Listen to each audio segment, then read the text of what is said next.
Upon fleeing from Pharaoh, Moses traveled to the land of Midian, where he found sanctuary in the home of Jethro, the former high priest of the region. With little hope of ever returning to Egypt, Moses married Jethro's daughter Zipporah and struggled to content himself through the years by raising a family and working as a shepherd. But did you know that while Moses dwelled in Midian, Pharaoh became inflicted with leprosy and started slaughtering Hebrew infants so that he could bathe in their blood? Well, his remedy failed and he died. And now his son lorded over the land, making a profession of surpassing even his father in wickedness. But God did not forget about the children of Israel. He heard their groaning and remembered his covenant with Abraham, Isaac, and Jacob. And so, it was hardly coincidental that Moses was drawn to a remote part of the desert while tending to his father-in-law's sheep and had come to Mount Sinai, the mountain of God. The time had arrived for Moses to leave Midian and to tend to the Lord's flock, the children of Israel.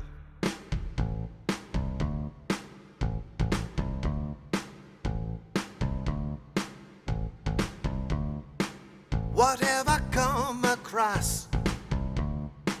I can't be too sure, 'cause you're really strange. You've got me in a daze. I wonder how you stay ablaze.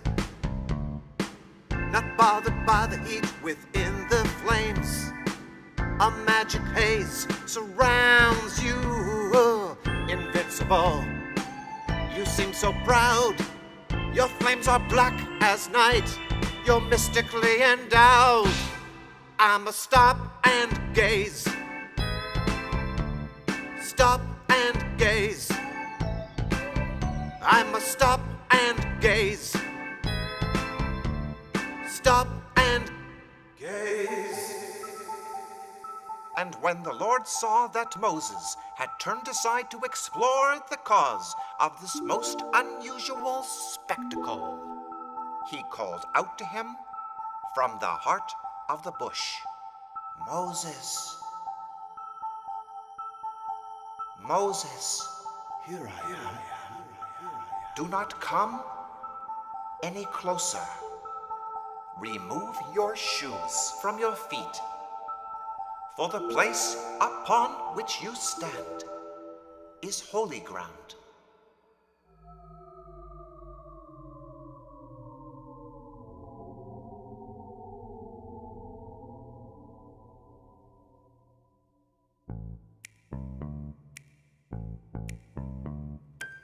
You tell me I'm your choice,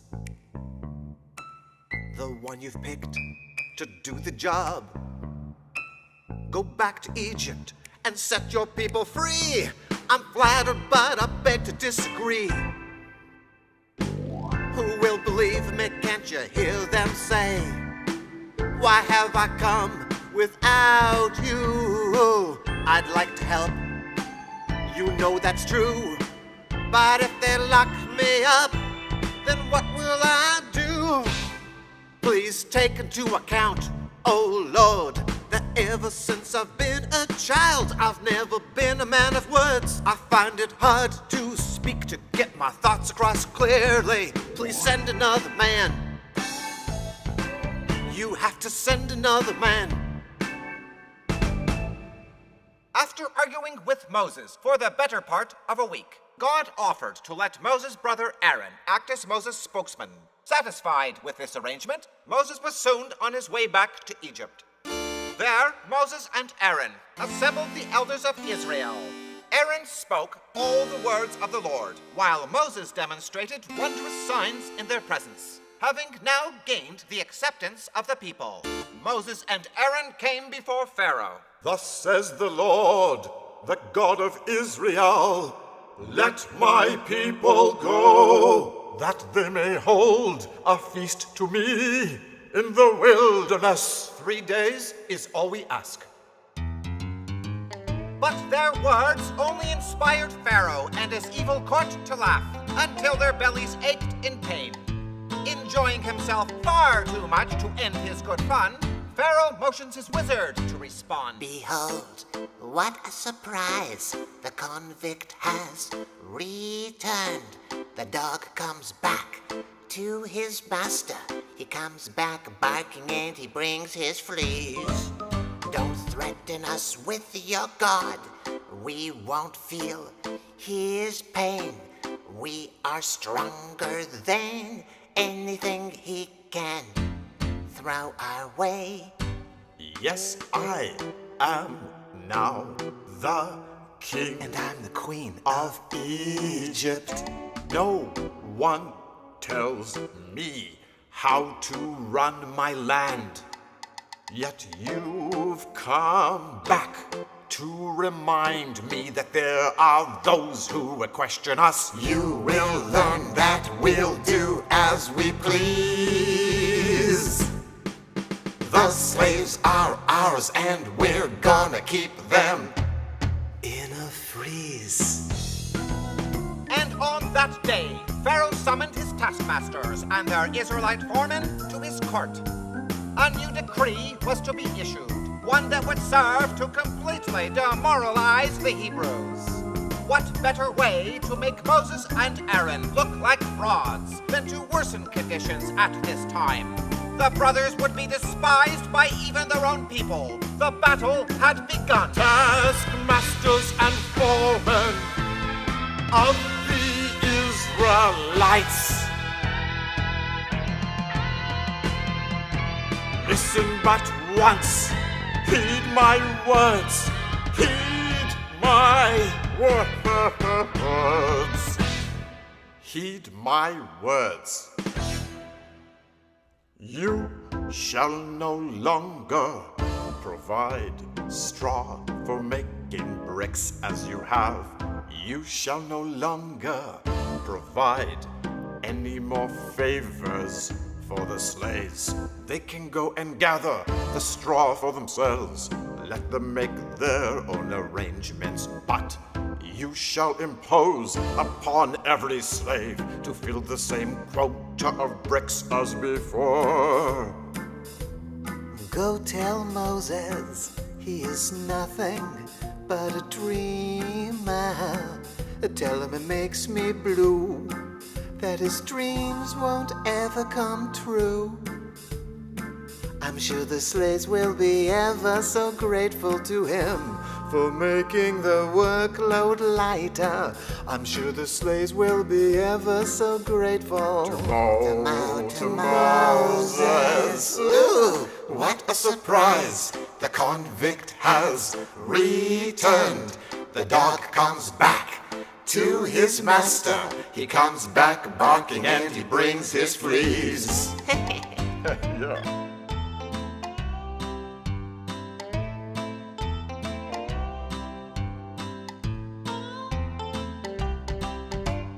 welcome back to Egypt, Cousin Mo. Unable to comply with Pharaoh's wicked decree, the Israelite foremen were brutally beaten by the taskmasters. Concerned for their lives, the foremen appealed to the king. Straw is not given to your servants, your majesty. Yet we are told to make bricks. How are we supposed to do what we're asked? You're just a bunch of lazy good-for-nothings. Get back to work, or I'll have you strung up by your toenails. Feeling as though their world had crumbled into dust, the men directed their anger against Moses and Aaron. It's your fault that our status has been ruined in the eyes of the king. If our blood is spilled, the onus will be on you. Although the Lord reassured a frustrated Moses that things were going according to plan, the Israelites felt betrayed and would not listen to Moses. This troubled him greatly. After all, if his own people would no longer consider his words, then why should Pharaoh? In response to this worry, the Lord gave Moses and Aaron a booster shot of confidence, then sent them back to the king. Coming before Pharaoh once again, the brothers were asked to produce a wonder so that it might be known whether or not there was real power in the God who had sent them. So Aaron cast down his rod, turning it into a snake.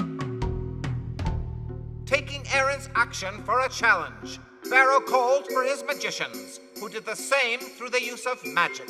But to the amazement of the court, Aaron's staff gobbled up the magician's staffs. But Pharaoh was not impressed and chose to ignore the sign. So the Lord told Moses to confront the cunning king early in the morning by the bank of the Nile, at the hour when he would go out to relieve himself. Can't a king get any privacy around here? Do you really think that by hiding the fact that you have to go to the bathroom, you can fool everyone into thinking you're a god? You might be able to fool your people, but not us. We have the eyes of the Lord for a guide. And Aaron lifted up the staff and struck the river, and water everywhere turned to blood. It's happened. We saw the change take place. It took but a moment. Fear was clearly written on every face. Yes, we saw the change take place. Fear was written on every face. All complexions turned pale. Or what could be worse? Our river, so precious, is afflicted With one hell of a curse.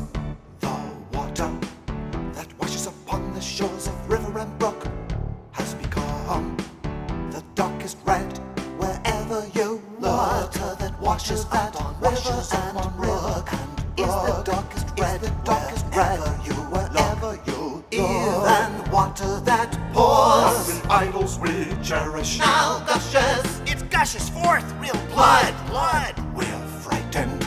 Will we all perish too? The fish, they are dying. Oh, what a terrible stink. If they can't slither anymore, then what will all of us drink? We must all dig for fresh water on both sides of this mess. We must all dig for fresh water. As for the best place, it seems we must guess.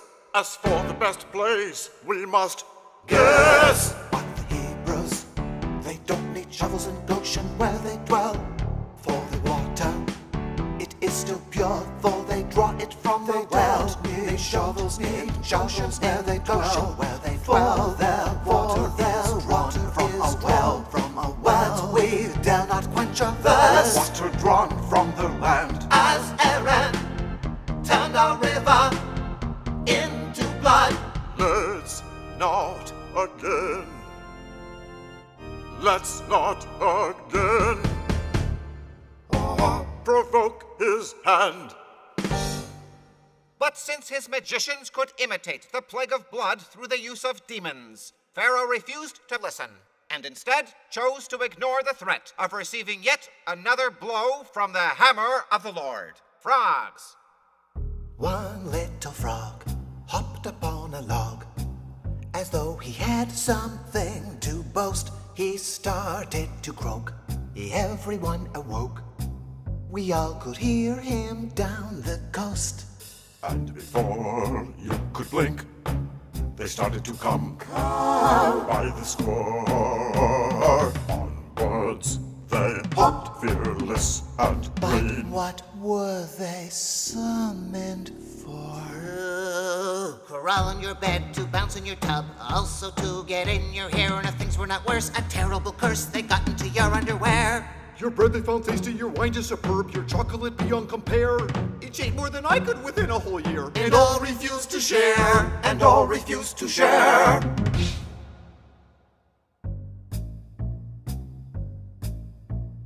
Everywhere nothing but frogs to be found, they're hiding within every chest. Everywhere nothing but frogs to be found, little green goblins for guests. Little green goblins for guests. These little green villains are pests. Although Pharaoh's magicians could also conjure up frogs, the king now urged Moses and Aaron to put an end to the curse. Anything you want, just get these horrible frogs out of my palace. But when he saw that the little green intruders had died, Pharaoh hardened his heart and closed his ears. Well, what could one think but that the king was surely begging for another demonstration? Doing as Moses instructed, Aaron struck the dust of the earth with his staff, and the dust became transformed into lice throughout all the land of Egypt.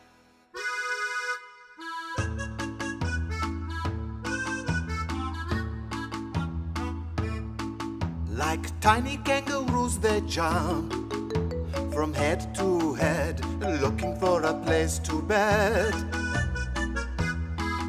Our homes are covered with lice. I don't know how they got there. Do you think he really brought them? I don't know, but maybe he can make them go. Everybody's jumping to their feet, itching and scratching. Can't stay put in their seats, gotta move to the bug beat. Itching and scratching, trying to keep more little ones from hatching. Can't stay put, gotta move, gotta groove to the bug beat. Itching and scratching, trying to keep more little ones from hatching. Can't stay put, gotta move, gotta groove to the bug beat. But since the demon has no power over a creature smaller than a barley, the magicians were unable to duplicate the plague of lice. Pharaoh, it is the finger of God that has brought this retribution, not magic. But Pharaoh wouldn't listen, so Moses and Aaron paid the king another early morning visit. Not again. Pharaoh, if you don't want another plague, let the Israelites go. I tried to open Pharaoh's mind, but he would not be persuaded. Consequently, Egypt was invaded. Birds of prey swooped down from the sky. A raven ripped my flesh. An eagle plucked out my eye. Jungle animals prowled through the streets, searching for delectable Egyptian treats. And if things were not already too scary, even our pets have gone totally berserk. The invasion is complete, for there is no home where some kind of wild animal did not lurk.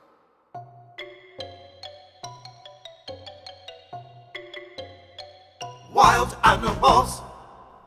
Wanting to end the plague, a frightened Pharaoh yielded at once to Moses' demands. But just like before, when the invasion ended, Pharaoh refused to honor his word. So Moses warned the king that a deadly plague would strike the livestock of Egypt if he continued to enslave the Israelites. But Pharaoh chose to ignore the threat. But you know what? Once again, just like Moses promised, us Israelites weren't affected by the plague. Not even one of our animals got sick. Pharaoh, is it not clear to you that Egypt has been the sole target of every plague? As even your wizards are incapable of combating the God of the Hebrews, what are you waiting for? Admit defeat while you still have a chance. No! Doing as the Lord commanded, Moses came before Pharaoh and threw a few handfuls of ash high into the air. When it came down, it settled as a dust over all of Egypt, causing blistering boils to break forth on both man and beast. But things are to be different from now on, Your Majesty. You had your chance to obey the Lord's will, and you lost it. Henceforth, a puppet you shall be. The King of Kings now hardens your heart. Because I refuse to let the Israelites go. Because I refuse and continue to hold them. They say it was their Lord who struck my livestock dead. The horses, the asses, the camels, the cattle, the sheep, so many have died. Because I refuse to let the Israelites go. Because I refuse and continue to hold them. Just look at me. Besides a tired man, what do you see? I'm covered with boils, it's hideous. Why doesn't his Lord pity us? Pity you? The sole reason you're even still alive is because the Lord wants to make an example of you. And Moses raised his staff toward heaven, and the Lord brought forth a hellish wonder. It is amazing, this exhibition Moses has produced. Look at the fire flashes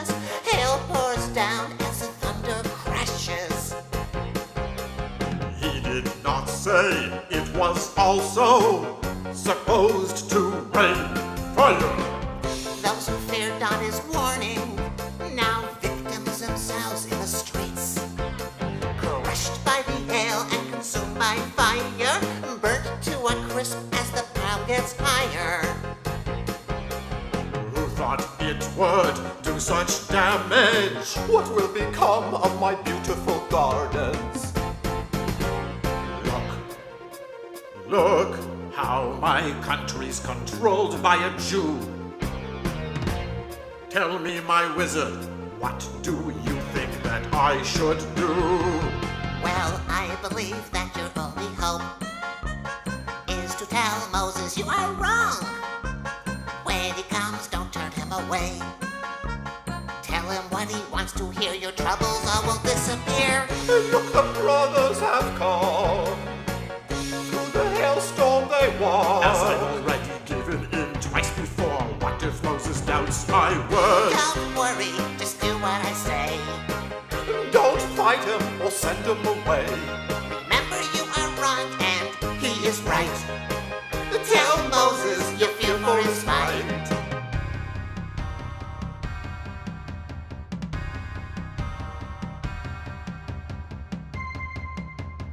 Come, Mr. Moses, may you be praised.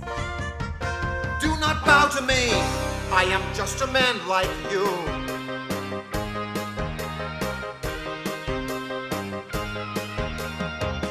How is it that you came here through the hail, Moses?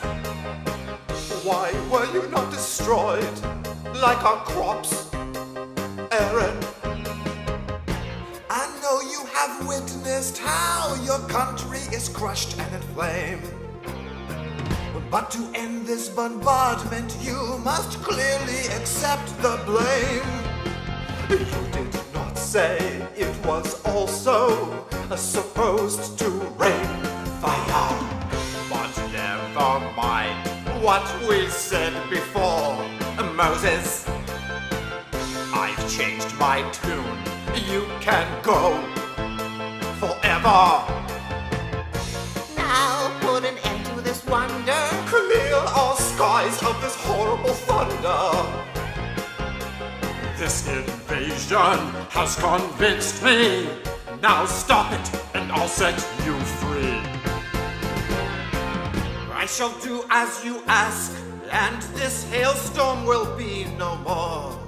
But I must inform you that it's clear to me that you and your people do not yet tremble in fear before the Lord.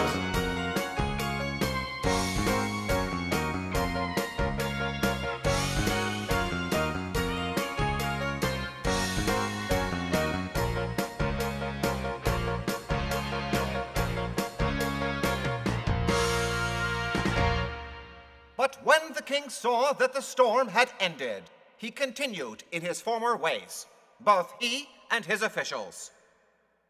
And the Lord once again sent Moses and Aaron to Pharaoh, and they informed him that hungry locusts would appear on the next day unless we were free to leave at once. But Pharaoh refused.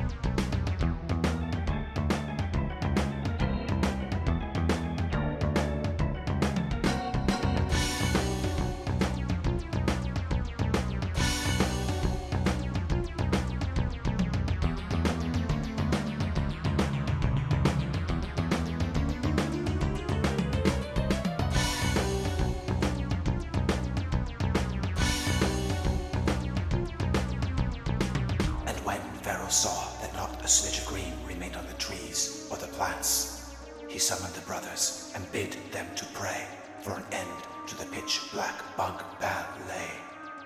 And the Lord reversed the direction of the wind, which earlier had transported the locusts into Egypt. He swept them all into the sea. Once the pestilence was gone, the king yet again went back on his word and refused to let the people go. Doing as the Lord instructed, Moses raised his hand toward heaven, bringing an ominous darkness upon the land. What you gonna do? Pharaoh be do. Everyone is blinded by this thick darkness. It's so thick, I'm afraid to move. Even cats that normally patrol the streets just lay themselves down. Everyone wears a frown. Ouch, who stepped on my toe? Come on, speak up. It is me, your wizard sire. My humble apologies. I shall put you in irons. Why haven't you changed his dark into light? It's no use, he's no match for Moses' might. Wizard, how did you find your way here? I crawled. You what? What did I tell you all along? There's nothing that he can do. Baby, it's up to you. So what you gonna do? What you gonna do? What you gonna do? Be do, be do. And during the final days of the plague, the darkness turned even thicker, causing Egypt to become stuck. And when the chaos finally ended, Pharaoh called for Moses, who is now on his way. Once you held it all, but now it's gone. You are just a pawn. You've lost control. Listen to your people cry. Pharaoh, let them go. We don't want to die. Let my people go. Pharaoh, let the Hebrews go. Where you walked, they kissed your path. You trained them well. They thought you a god. Well, not anymore. Pharaoh, you're a fraud. All your people shout. Open up the gates and let the Hebrews out. Let my people go. Pharaoh, let the Hebrews go. How many people each and every day pray? At least the children will soon be on their way to the land of milk and honey. Pharaoh, send them away.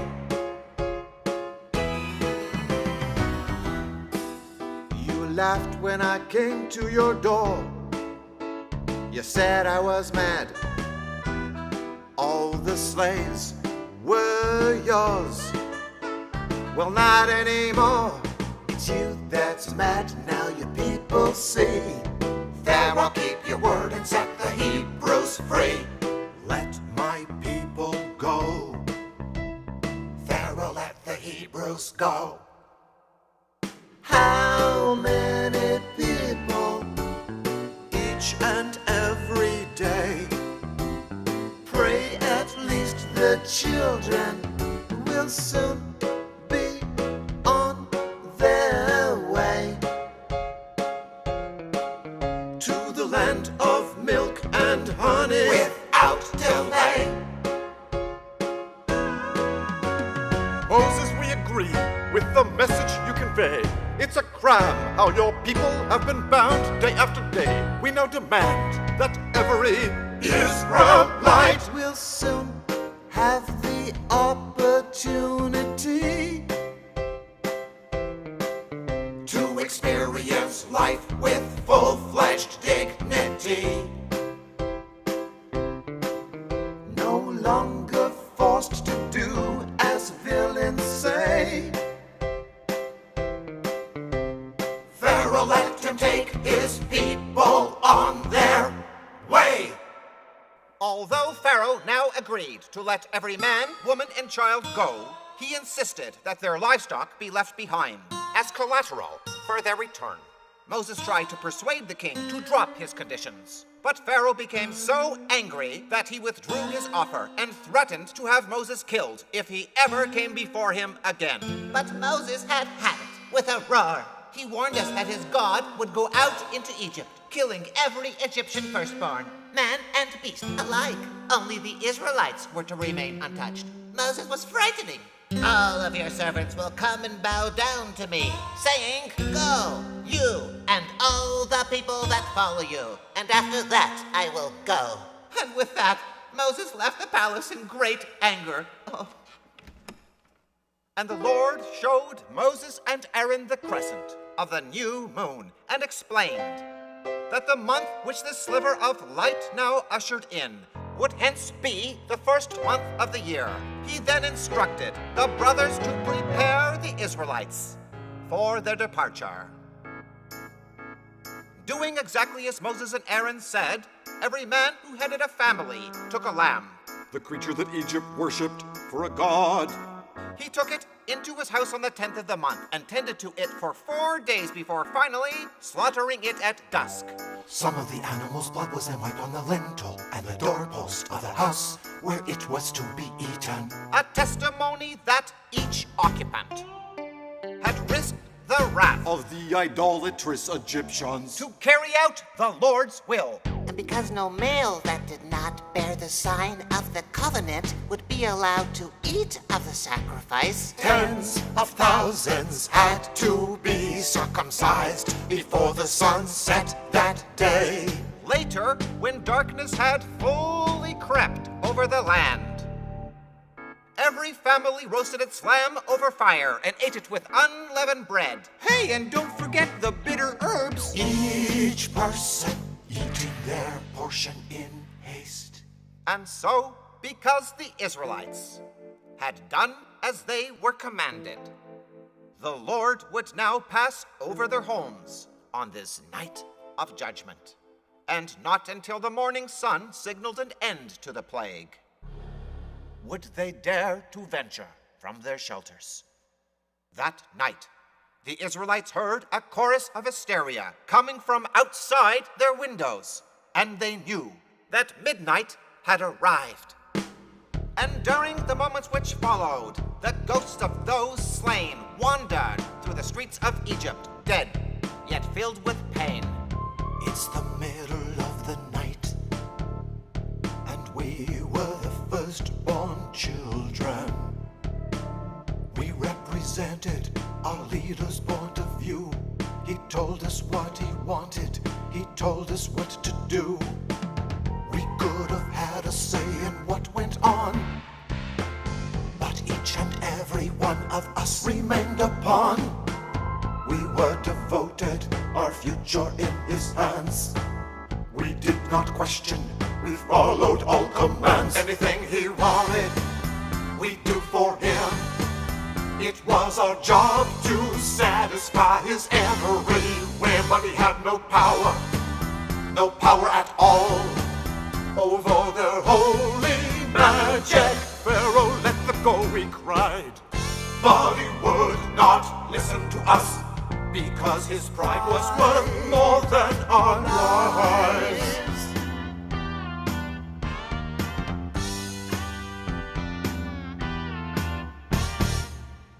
It's the middle of the night, and a cool breeze swept the land.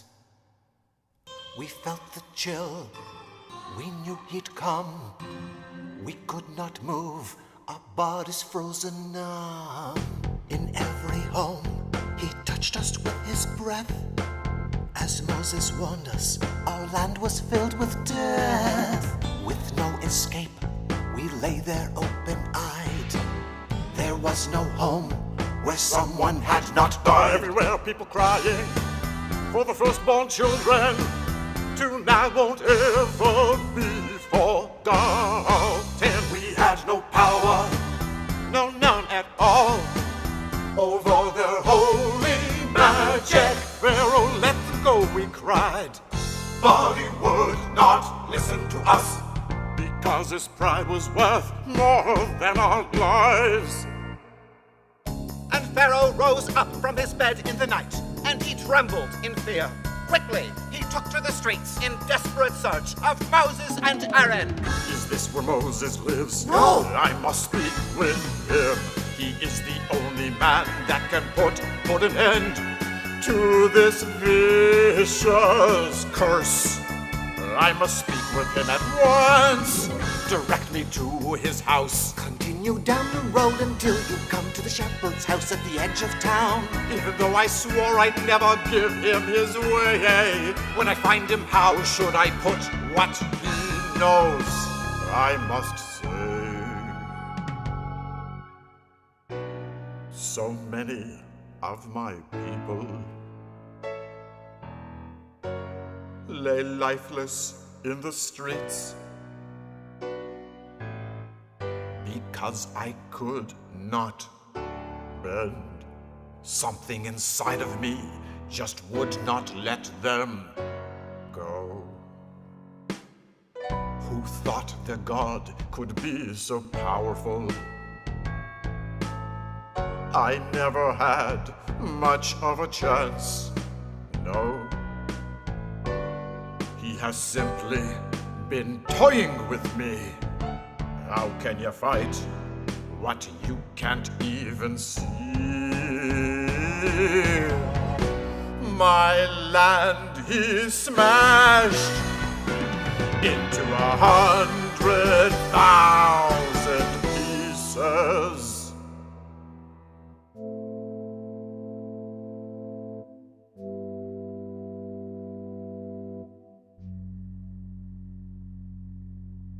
What have I been opposing all this time? All this time? Who knocks upon my door? It is me, the ruined Pharaoh. What has moved you to seek me out yourself this night? Since when is it the custom of kings to come calling upon slaves? I've heard enough. Depart from the land of my people. Enough. Be gone forever from my sight. You and your Israelites with you.